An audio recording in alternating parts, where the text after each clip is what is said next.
We do not promote or encourage any form of money-based or paid gaming on this channel. All our content is strictly for educational and entertainment purposes. We follow and comply with the provisions of the Government of India's Online Gaming Act 2025. Viewers are advised to play responsibly and only within the legal framework. देखो team की अगर first batting आती है ना तो बहुत ज़्यादा chances है 2-3 विकेट निकालेगा, और बॉलिंग अगर आती है तो आराम से आप इसको छोड़ सकते हो। कप्तानी का बहुत अच्छा चॉइस है, लेकिन उस केस में आपको ओवरटर्न को जरूर लेना पड़ेगा, क्योंकि देखिए ओवर कट हो नहीं रहे एंड शुरुआती ओवर में अच्छी खासी स्विंग मिलेगी तो आप आराम से ले सकते हो। और ज़्यादा इंपॉर्टेंट ये फास्ट बॉलिंग पे होगा।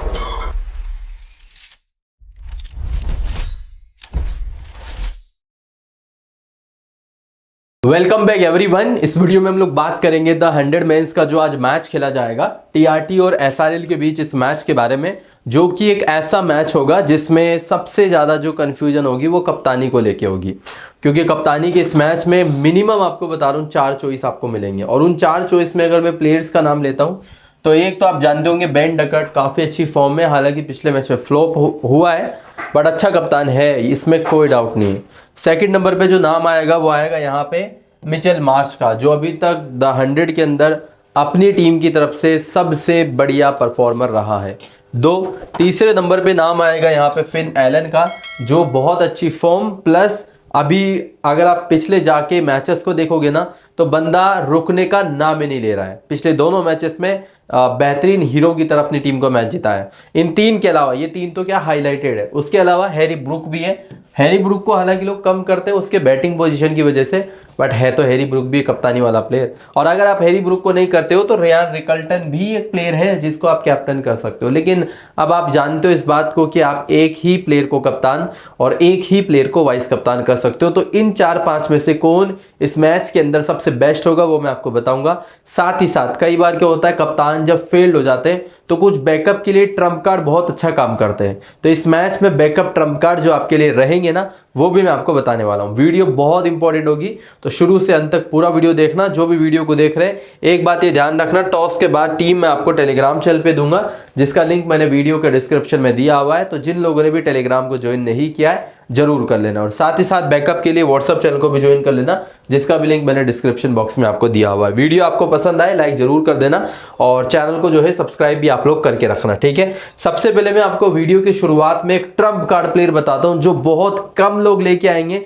लेकिन इस मैच का वो गेम चेंजर प्लेयर होगा, लेकिन वो कंडीशन के हिसाब से होगा और वो टॉस की मतलब मान के चलो हिसाब से होगा, ठीक है। तो देखो ये जो प्लेयर है ना, अभी मैं आपको पिच रिपोर्ट वगैरह सब बताऊंगा, लेकिन पहले मैं आपको सुपर प्रेडिक्शन नंबर 1 देने वाला हूं, ठीक है।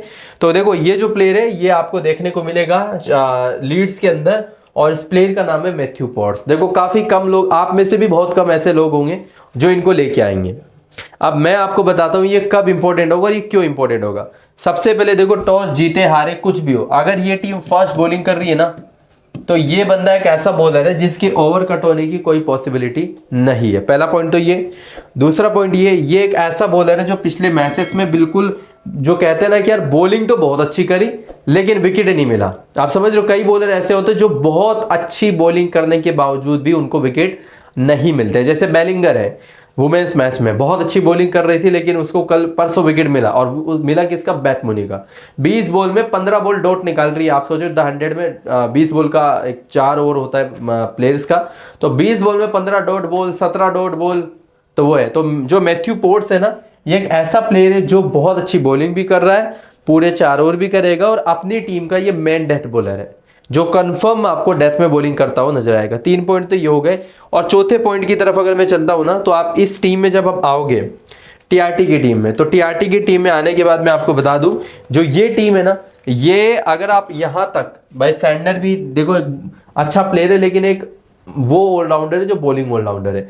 मतलब आप इन प्लेयरों को हटा दो ना, ये जो प्लेयर है बिलिंग्स, डेविड, जिसमें डेविड भी कोई अच्छी फॉर्म में नहीं है, इन 3 प्लेयरों को आप तो ये देख लो, 5 प्लेयर है ना, इनको आप हटा दो। नीचे के जो प्लेयर है ना वो उतने कोई बेहतरीन बैट्समैन भी नहीं है। एक तो ये होता है नीचे जो प्लेयर है वो बहुत अच्छे हो, और उस केस में जो है प्लेयर अच्छे होते तो बॉलर को विकेट मिलते नहीं है। यहाँ पे ये जो प्लेयर है जैसे मिचेल सैंडर है, ये एक बॉलिंग ऑलराउंडर है। लुइस ग्रेगरी है, ये भी एक बॉलिंग ऑलराउंडर है, और क्रेग ओवर्टन भी एक बॉलिंग ऑलराउंडर है। तो ये उतने कोई खास भी नहीं है। तो सिंपल सा आप ये ध्यान रखना, अगर फर्स्ट बॉलिंग करती है लीड्स की टीम, तो इस मैच की जो पहली सुपर प्रेडिक्शन है वो ये कि मैथ्यू पॉट्स इस मैच में आपका पहला सुपर ट्रम्प कार्ड होगा, तो ये आप खास तौर से ध्यान रख के चलना। लेकिन ये फर्स्ट बॉलिंग पे ही ज़्यादा इंपॉर्टेंट होगा। अगर फर्स्ट बैटिंग करती है तब भी आप ले सकते हो, ऐसा नहीं कि मत लो, लेकिन फर्स्ट बॉलिंग पे कंफर्म मैं आपको बता रहा हूँ बहुत इंपॉर्टेंट है। और कई बार ऐसा भी होता है कि बॉलिंग वही वाली बात ना हो जाए कि बॉलिंग बहुत अच्छी कर ले लेकिन फिर भी विकेट लेस चला जाए, कई बार होता है प्लेयरों के साथ। तो ये इनकी लाइनअप रहेगी, लेकिन उससे पहले हम वेन्यू के बारे में बात करते हैं। देखो वेन्यू जो मतलब मैच खेला जाएगा, टीआरटी का होम ग्राउंड रहेगा ये, जहां पे पिछला मुकाबला लंदन स्पीड से इनका था, और ये लोग जो है इस वेन्यू पे अपना पिछला मुकाबला जीत के भी आ रहे हैं, ठीक है। जिसके अंदर पेसर्स को मिले थे 11 विकेट और स्पिनर को मिले थे 3 विकेट। स्पिनर का रोल थोड़ा सा आपको कम देखने को मिलेगा, ठीक है। और ये एक बैलेंस टाइप का विकेट है, 160-170 का एवरेज स्कोर है। दोनों टीमों की अगर मैं फॉर्म की बात करता हूँ, टीआरटी अभी के टाइम पे मतलब फर्स्ट पोजीशन पे बैठी हुई है, 4 मैच में से 3 जीती और 1 हारी है। और लीड्स की बात करें 3 में से 2 जीती और 1 हारी है। परफॉर्मेंस दोनों टीमों का बहुत अच्छा रहा है, और हेड टू हेड में टीआरटी जो है इनसे काफ़ी आगे, 5 मैच में से 4 जीती और 1 हारी है, ठीक है। बात करें यहाँ से प्लेइंग 11 की, तो वो तो मैंने आपको बताई दी थी। इसमें ये कर सकते एक्सचेंज मैट रेविस की जगह पे बेनी होवेल को ट्राई किया जा सकता है, लेकिन चांस कम है क्योंकि टीम जीत के आ रही है, और जीतने वाली टीम मतलब बहुत कम केसेस में चेंज करती है। तो ये इनकी लाइनअप है, और इनके पास जो टोटल बॉलर है ना, वो टोटल बॉलर अगर अपन काउंट करें तो एक एलिस, एक ब्रायडन कार्ड्स, एक मैथ्यू पॉट्स, ये और एक अब्रार रहमान, ये 4 तो ऐसे जिनके 20-20 बॉल आप मान के चलो। अब बची कितनी? बची 20 बॉल। उन 20 बॉल में मैं आपको बता दूं, मैथ्यू रेविस और डेन लॉरेंस इस मैच में बहुत ज़्यादा चांसेस से बॉलिंग करेगा। और उसका रीज़न क्या है? क्योंकि सामने वाली टीम में बेन डकेट अवेलेबल है, जो कि एक लेफ्टी प्लेयर है, और लेफ्टी के against Dan Lawrence bowling confirm करता है। तो ये रीज़न रहेगा इस मैच में मैथ्यू रेविस के चांसेस ओवर के थोड़े से मतलब ये मान लो कट होने के ज़्यादा रहेंगे। तो ये 6 बॉलर इस टीम से रहने वाले। उसके बाद पावर प्ले डेथ की बात करें, cars, Matthew Potts, Abrar Rahman. Abrar जो है मोस्टली नहीं आएगा इस मैच में, ज़्यादा चांसेस है पावर प्ले में आपको डेन लॉरेंस नजर आएगा। डेथ की अगर मैं बात करता हूं तो डेथ ओवर्स में एलिस और पॉट्स कंफर्म आएंगे। कार्स के कम चांस रहते, करता है लेकिन बहुत कम करता है। आप एलिस मेन डेथ बॉलर है, और सेकंड नंबर पे मैथ्यू पॉट्स है। अब एलिस को मैंने ट्रम्प नहीं बताया क्योंकि मुझे पता है उसको पूरी दुनिया लेने वाली है। मैथ्यू पॉट्स को मैंने यही रीज़न है कि उसको कोई लेके नहीं आएगा, और यही रीज़न है हमारा वो ट्रम्प भी रहेगा। हालांकि देखो कार्स भी एक अच्छा प्लेयर है, लेकिन सामने वाली टीम के जो ओपनर प्लेयर फिन एलन और क्या बोलते हैं बेन डकेट, वो क्या अच्छे प्लेयर है। अगर कार्स को विकेट मिलेगा तो फिन एलन जरूर अपना विकेट फेंक दे, वो चीज़ होगी। अगर आप फिर भी आपको मैं बता दूंगा कौन सा प्लेयर कब आपको लेना चाहिए, ठीक है। बात करें यहाँ से प्लेयर वाइज एनालिसिस की, तो यहाँ पे आप लोगों को 4 प्लेयर दिखेंगे, Mitchell Marsh, Ryan Rickelton, Harry Brook. ये 3 ऐसे प्लेयर हैं जिनके बारे में चाहे मैं बात करूँ या ना करूँ, ये सब की टीम में होंगे और इनको लोग लेके भी आएंगे। और इन तीनों में बहुत सारे लोगों का जो कप्तान होगा वो मिचेल मार्श होगा। अब देखो मैं आपको एक बात बताता हूँ, मिचेल मार्श की जो फॉर्म है ना बहुत ही खतरनाक चल रही है। मतलब एक तो मिचेल मार्श यहाँ से, और दूसरी साइड से बेन डकेट और फिन एलन, ये 3 प्लेयर ऐसे हैं। इन तीनों में ही मैं आपको सजेशन दूंगा सीवीसी करने का। और अगर टीम फर्स्ट बॉलिंग करती है ना पहले, तो मार्च से बढ़िया कप्तान आपके लिए कोई भी नहीं हो सकता है, क्योंकि बंदा most of the time team जब बॉलिंग, अभी आप पिछले मैचेस जाके चेक करो, अकेले अपने दम पे जिताया। पिछला मैच बटलर जैसी क्या बेहतरीन टीम है बटलर की, उसको भी हरा के आ रहा, और अपने दम पे मैच जिताया, मैं ये भी बता दूं। तो बहुत अच्छा प्लेयर है, और अगर फर्स्ट बॉलिंग करती है आप एज ए कैप्टन इसको बना सकते हो। मेरे खुद का यही कप्तान होगा। और उसके अलावा रियान रिकल्टन, देखो कप्तानी में थोड़ा सा ये रिस्की प्लेयर होगा। उसकी वजह क्या है? उसकी वजह ये है, एक तो ये उतनी कोई खास फॉर्म में नहीं है, और सामने वाली टीम में क्या क्रेग ओवर्टन बहुत प्यारा बॉलर है और वो विकेट टेकर है। तो ये क्या है ना, स्विंग की वजह से अपना विकेट अगर फेंक दिया तो दिक्कत हो जाएगी। प्लेयर को आप लो क्योंकि विकेट कीपिंग आप बैकअप भी देखो और प्लेयर अच्छा है, लेकिन कप्तानी में आपके लिए बड़ा रिस्की हो रह जाएगा ये। हैरी ब्रूक देखो प्लेयर बहुत कमाल का प्लेयर, और मेरा पर्सनली बताऊं ना तो कप्तानी का ये पहला चॉइस होता अगर ये वन डाउन कंफर्म आता तो, लेकिन ये चौथे पे आ रहा है, और चौथे पे ज़्यादा कई बार क्या होता है डॉट जो बॉल होती है ना वो मिलती नहीं है खेलने को। तो प्लेयर एज ए नॉर्मल तो इनको तीनों को लेना है। क्राउली के बारे में मैं आपको बताता हूँ आपके लिए कब ज़्यादा इंपॉर्टेंट हो गया, आपको कब इसको लेना है। देखो इसको लोग लेके आएंगे क्योंकि इसने पिछले मैच में अच्छा परफॉर्मेंस दिखाया था, लेकिन इंपॉर्टेंट ये कब है? जब टीम की पहले बॉलिंग हो, ये आप ध्यान रखना। अब उसका रीज़न क्या है? उसका रीज़न भी मैं आपको बता देता हूँ। देखो क्राउली एक ऐसा प्लेयर है जो एक क्लास प्लेयर है, ठीक है। क्राउली को जब ये पता हो कि भाई मेरे सामने इतना टारगेट है और अब मुझे उस हिसाब से खेलना है। तो ये बंदा क्या होता है, विकेट फेंकता नहीं है। अब जब इसको पता है कि अब हमें टारगेट देना है, तो अब हमें टारगेट देने के चक्कर में क्या होता है, ये तेजी के साथ खेलने की कोशिश करेगा और अपना विकेट फेंक के चला जाएगा। ये प्लेयर हो गया, जो ये रूट हो गया, प्लेयर बहुत अच्छे हैं, हम सब जानते हैं, लेकिन कंडीशन अलाउ नहीं करती है कि इनका परफॉर्मेंस आएगा या नहीं आएगा। तो बस वही है, फास्ट बैटिंग हो तब भी है इंपॉर्टेंट। तो ऐसा तो मैं बिल्कुल ही नहीं कह रहा हूँ कि फ्लॉप ही होगा, लेकिन ज़्यादातर टाइम ये टारगेट चेज करते हुए रहेगा। तो बेटर यही होगा आप बॉलिंग फर्स्ट पे इनको इंक्लूड करो। बाकी लॉरेंस, अल्सोप और कार्स और मैथ्यू रेविस है, जिसमें देखो सामने वाली टीम में अगर लेफ्टी 2-3 है तो आपके लिए ज़्यादा इंपॉर्टेंट हो जाएगा। बेन डकेट हो गया और सैंडर है, तो सैंडर तो मिडल में करेगा। डेल लॉरेंस को मैं आपको ये सजेशन दूंगा, फर्स्ट बैटिंग होना तो एज ए ट्रम्प कार्ड के रूप में लेके चलना, क्योंकि बैटिंग इसकी आ जाएगी, ये पक्का है कि बैटिंग इसकी आने वाली है, क्योंकि सामने वाली टीम अच्छी है बॉलिंग में स्पेशली, और ये बॉलिंग बैकअप भी दे देगा। तो फर्स्ट बॉलिंग पे ये एज ए ट्रम्प कार्ड के रूप में आप इसको आराम से इंक्लूड कर सकते हो। टॉम ऑल्सो प्लेयर अच्छा है, बैटिंग थोड़ी नीचे आएगी तो बेटर होगा इग्नोर करना। कार्स और मैथ्यू रेविस में दोनों ही प्लेयर ठीक ठाक है। अगर आप ब्रायडन कार्स को ले रहे हो ना, तो फिर मैं ये सिंपल सा कहूँगा, देखो कार्स को लेने का मतलब है या तो बेन डकेट जाएगा या फिर एलन जाएगा। तो आप अगर कार्स को ले रहे हो तो डकेट और एलन आपके सीवीसी नहीं होने चाहिए, और अगर आपकी टीम में कार्स नहीं है तो उस केस में आप डकेट को आराम से वाइस कप्तान कर सकते हो, क्योंकि वही बात है, शुरुआती आपको बता दूं 30 बॉल के अंदर 15 बॉल कर जाएगा ये, 30 बॉल के अंदर ये। और क्रेग ओवर्टन ये नई बॉल से बढ़िया बॉलर है। अब वहां पे अगर विकेट चल गया तो ये 2-3 लेके जाते हैं, और नहीं गया तो फिर कहानी खत्म है, फिर ज्यादा से ज्यादा इनको एक विकेट मिलता है। तो ये देख लेना, डकेट अगर एज ए नॉर्मल प्लेयर है तो आप इसको लेके चलना, और वीसी है तो आप इसको ड्रॉप करके चलना। रेविस थोड़ा सा रिस्की प्लेयर, ओवर कट हो जाएंगे इस वजह से। मैथ्यू पोर्ट्स तो मैंने आपको बता दिया ट्रम्प कार्ड होगा। नाथन एलिस मस्ट नीडेड है, चाहे फर्स्ट बॉलिंग हो और चाहे फर्स्ट बैटिंग हो। अबरार अहमद के बारे में अगर हम बात करते हैं, पिछले कुछ मैचेस में ज़्यादा कुछ खास किया नहीं है, और देखो ये प्लेयर कब ज़्यादा इंपॉर्टेंट होगा उसका मैं आपको रीज़न बताता हूँ, है ना, कि टाइमिंग क्या रहेगी। देखो इसकी एक तो टीम बैटिंग करे, पहले बैटिंग करके इसकी टीम अच्छा खासा स्कोर करनी चाहिए, कम से कम बता रहा हूँ 170 का स्कोर अगर इसकी टीम कर लेती है ना, तो फिर तो ये मान लो 2-3 विकेट कंफर्म है, फिर तो कंफर्म है 2-3 विकेट निकालेगा ये।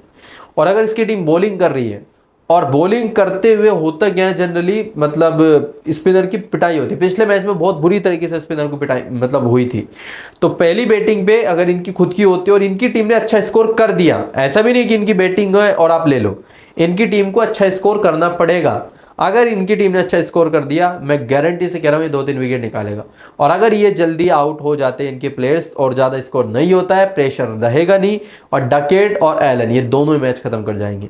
तो अबरार अहमद को अगर ले रहे हो फर्स्ट बैटिंग पे लेना, फर्स्ट बॉलिंग पे तो इससे कहीं ज़्यादा बेहतर प्लेयर आपके लिए एलिस और मैथ्यू पोर्ट्स होंगे, ठीक है। उसके बाद ये इनके बेंच के प्लेयर है। ये लास्ट मुकाबला जो इनका हुआ था उसका स्कोर कार्ड है, ये सेकेंड लास्ट का है। अब ये सेकेंड टीम है टीआरटी की टीम, अच्छी टीम है। यहाँ से डकेट के साथ एलन ओपनिंग करेगा, फिर जो वन डाउन है वो बेंटन आएगा। पिछले मुकाबले में मुझे पूरा यकीन था कि बेन डकेट फ्लॉप होगा, पूरा। मेरा कप्तान हालांकि ये था टॉम बेंटन, डकेट से तो ज़्यादा पॉइंट दिए, लेकिन स्टिल मेरा वीसी बटलर था, जबकि लोगों का कप्तान बटलर था। तो वहाँ पे हमें थोड़ी दिक्कत हुई, और फिर क्रेग ओवर्टन भी 3 विकेट ले गया था ना, जो हमारे पास नहीं था। तो इस टीम से जो पिछला मुकाबला था हमारा बड़ा बेकार गया था। तो ये इनकी लाइनअप मोस्ट लाइकली रहेगी। डेविड अभी हालिया टाइम में बहुत गंदी फॉर्म में, बहुत ही गंदी यार, मतलब उम्मीद नहीं होती डेविड जैसे प्लेयरों से कि लगातार आप फ्लॉप रहो। फिर उसके बाद Billings Sander, Lewis Gregory, Overton, Calvin Harrison, Henry और मोहम्मद आमिर, ये लाइनअप है और ये बेंच के प्लेयर है। आमिर, ओवर्टन और हेनरी नई बॉल से करेंगे बॉलिंग, और डेथ में आमिर के साथ। और आप देखो पिछले मैच में ओवर्टन को ओवर दिया। अब कोई भी अगर डेथ में करेगा ना, तो ऐसा हो नहीं सकता है कि उसको विकेट ना मिले। तो ऑब्वियस सी बात है, अगर डेथ करेगा ना, चाहे वो ओवर्टन करे, चाहे वो आमिर करे, चाहे लुइस ग्रेगरी करे, विकेट मिलेगा ही मिलेगा। और डेथ इनका एक ही बॉलर फिक्स है, वो मोहम्मद आमिर है। कई बार ये ओवर्टन को दे रहे, उससे पहले वाले मैच में ग्रेगरी को दिया, उससे पहले वाले मैच में हेनरी को दिया। तो एक ही बॉलर फिक्सर वो है ये मोहम्मद आमिर। इनके जो मेन बॉलर है, इनके पास 6 बॉलर है, 5 तो नीचे के और छठा मिचेल सैंडर है। और इनमें जो ओवर कट होने के चांसेस जो सबसे ज़्यादा है ना, वो है केल्विन हैरिसन के, क्योंकि इसी के जनरली ओवर कट होते हैं, और एक लुइस ग्रेगरी के। प्लेयर वाइज एनालिसिस अगर अपन करें तो यहाँ पे आपको 4 प्लेयर दिखेंगे, जिनमें देखो डेविड अच्छा प्लेयर है, लेकिन इतनी गंदी फॉर्म अभी इसके चल रही है, तो ये आपको तो मतलब 10 मैच में से 2 बार ही परफॉर्मेंस करता हुआ नजर आएगा। आप छोड़ के चलना। बाकी बेटर होगा आप इन तीनों को स्मॉल लीग में लेके चलो जिसके अंदर बेन डकेट एक अच्छा सीवीसी वाला प्लेयर है। और देखो मैं सिंपल से बता रहा हूँ, अगर वो टीम बॉलिंग करे तो मार्श को कप्तान करना, ये टीम बॉलिंग करे तो डकेट को कप्तान करना ऑटोमेटिकली, क्योंकि ये जो प्लेयर मैंने बताया ना, ये टारगेट को चेंज करने पे बहुत, डकेट तो बैटिंग फर्स्ट पे भी शानदार है, मार्श तो चलो फिर भी पहली बॉलिंग पे ज़्यादा बढ़िया रहता है, लेकिन डकेट दोनों कंडीशन में इंपॉर्टेंट है। और मैं सिंपल से कहूँगा डकेट पिछले मैच में भी 0 पे गया है, अच्छी फॉर्म में, भले ही 0 पे गया है लेकिन बढ़िया प्लेयर है, तो आप आराम से वाइस कप्तान तो एटलीस्ट आप इसको करना ही करना। बाकी एलन है, एलन प्लेयर अच्छा है लेकिन इसका भरोसा नहीं किया जा सकता, ये कभी भी अपना विकेट फेंक सकता है। प्लेयर अच्छा है उसमें कोई डाउट नहीं, लेकिन यूजर्स के लिए क्या होता है ना, सेफ प्लेयर ज़्यादा बेहतर रहते हैं। बाकी डेविड को आराम से छोड़ सकते हो, बेंटन मस्ट नीडेड होगा। उसके बाद यहाँ पे ब्लिंक्स, मिचेल सैंडर है, ओवर्टन, लुइस ग्रेगरी है। सैंडर को मस्ट नीडेड आपको रखना है क्योंकि बॉलिंग होगी तो वो बॉलिंग बैकअप भी देगा और बैटिंग भी छठे पे आ रहा है तो बैटिंग इसकी लगभग आने वाली है, तो मस्ट नीडेड है। ओवर्टन और ग्रेगरी की, ब्लिंक्स को आप छोड़ सकते हो क्योंकि विकेट कीपर में रियान रिकल्टन ऑलरेडी इनसे बढ़िया प्लेयर है। Lewis Gregory, Craig Overton, Lewis Gregory और क्रेग ओवर्टन में देखो ज़्यादा इंपॉर्टेंट क्रेग ओवर्टन है क्योंकि ये बंदा ऐसा है जो मतलब सामने वाली टीम को तोड़ के ही रख देगा। देख लो अगर मतलब शुरुआत में इसको स्विंग मिल गई ना तो ये मार्श, रिकल्टन, इनको सबको ले जाएगा। तो अगर आप वही वाली बात हो जाएगी जैसे अगर आपने कार्ड्स को लिया है तो मैंने क्या कहा था, आपका डकेट सीवीसी नहीं होना चाहिए। ऐसे ही अगर आपने ओवर्टन को लिया है तो फिर आपका मार्श सीवीसी नहीं होना चाहिए, क्योंकि ऐसा भी नहीं है कि भाई ये पावर प्ले में ही मतलब विकेट निकालते हैं। मेन दिक्कत ये है कि ये 30 बॉल के अंदर 15 बॉल कर जाएंगे। अब उस 15 बॉल में तो आपको पता है प्लेयर कितने ही रन बना पाएगा, तो वहां अगर आउट होगा तो इन्हीं को मिलेंगे। तो ओवर्टन को अगर ले रहे हो ना तो उस केस में कोई सेंस बनता ही नहीं है कि आप मार्श को कप्तान करो, और अगर मार्श कप्तान है तो ओवर्टन को लेने का भी कोई सेंस नहीं है। तो सिंपल सा लॉजिक है, आप ये ध्यान रखना।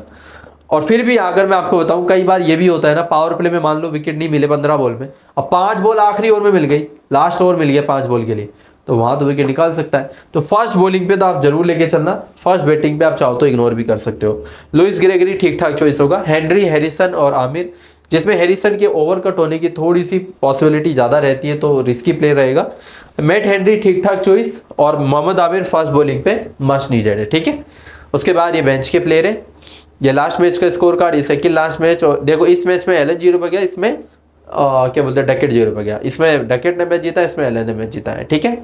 बात करें यहाँ से अपनी टीम की तो फाइनल टेलीग्राम पे मिलेगी, व्हाट्सअप चैनल को भी ज्वाइन करके रखना बैकअप के लिए। अभी की मैं टीम में आपको बता देता हूँ, और अभी मैं जो टीम बना रहा हूँ वो बना रहा हूँ मार्च की टीम के फर्स्ट बॉलिंग के हिसाब से, ठीक है। तो मैंने एलिस को लिया हुआ है और मैथ्यू पॉट्स को लिया हुआ है, उसके अलावा मैंने यहाँ पे ब्रूक और रियान रिकल्टन, मिचेल मार्श और जैक क्राउली, ये 6 प्लेयर मैंने यहाँ से लिए हुए। कार्ड्स को अगर आप लेना चाहते हो आप ले सकते हो, मैंने फिलहाल उसको नहीं लिया है। बेन डकेट, फिन एलन और टॉम बेंटन, और उसके अलावा मैंने यहाँ से मिचेल सैंडर को लिया हुआ है। अब एक प्लेयर में मैं थोड़ा सा कंफ्यूज हूँ कि मैं किसके साथ जाऊँ। देखो पहले 10 प्लेयर आप देख लो, मेरे ये 10 प्लेयर फिक्स है। अब वो जो मेरा कंफ्यूजन है ना वो इसी वजह से है, देखो यहाँ पे कप्तानी का जो 11वां जो प्लेयर है ना कप्तान, तो मैं बता दूंगा। ऑप्शन मेरे पास एक तो रहेगा क्रेग ओवर्टन का, जो बंदा बॉलिंग भी देगा और बैटिंग बैकअप भी देगा। एक मेरे पास ऑप्शन रहेगा अबरार अहमद का, और एक कार्स का, और उसके अलावा भी है हेनरी, आमिर भी है, ऐसे नहीं है कोई ऑप्शन खाली है, नहीं और भी है। लेकिन इन तीनों में अगर मैं किसी को प्रेफर करूंगा ना तो वो मैं क्रेग ओवर्टन को कर रहा हूँ। और उसकी वजह क्या है, उसकी वजह ये क्योंकि शुरुआती ओवर में ना रिकल्टन से मुझे थोड़ा डर है कि यार ये अपना विकेट ना फेंक दे, और क्रेग ओवर्टन ऐसा प्लेयर है जो बॉलिंग के अलावा बैटिंग बैकअप भी दे देगा और ओवर भी लगभग पूरे करेगा। हालांकि फर्स्ट बॉलिंग में ज़्यादातर टाइम ये विकेट लेता है, सेकंड में नहीं लेता है, फिर भी बैकअप रहेगा बैटिंग बैकअप के हिसाब से। तो मैं अभी के लिए ओवर्टन को ले रहा हूँ, बाकी मैं चेंज करूंगा तो आपको जरूर इन्फॉर्म कर दूंगा। इसमें अगर आप मेरे से सीबीसी पूछोगे मेरा कप्तान कौन, वाइस कप्तान कौन, क्योंकि टारगेट को चेंज करते हुए मैंने ये टीम बनाई है, तो कप्तान मैंने किया हुआ मिचेल मार्श को, और वाइस कप्तान की अगर मैं बात करता हूं तो वो डकेट को। देखो मैं बेवजह का कोई रिस्क नहीं लूंगा, ऑप्शन काफी सारे हैं, रिकल्टन भी है, फिन एलन भी है, बेंटन भी है, ऑप्शन काफी सारे हैं, लेकिन बेवजह का risk most of the time आपको लीग्स करवाएगा। तो ये टीम है और इसमें कोई भी चेंज आप अपने अकॉर्डिंग करना चाहो आप कर सकते हो। आप ओवर्टन की जगह किसी को भी लेना चाहो ना वो कर सकते हो, क्योंकि ज्यादातर टाइम क्या होता है ना सेकंड इनिंग में ओवर्टन को विकेट नहीं मिलते हैं। आप अबरार को ले सकते हो, आप कार्ड्स को ले सकते हो, ठीक है। तो फिलहाल यही था इस वीडियो के अंदर। थैंक यू दोस्तों इस वीडियो को अंत तक देखने के लिए, मिलते हैं नेक्स्ट वीडियो में।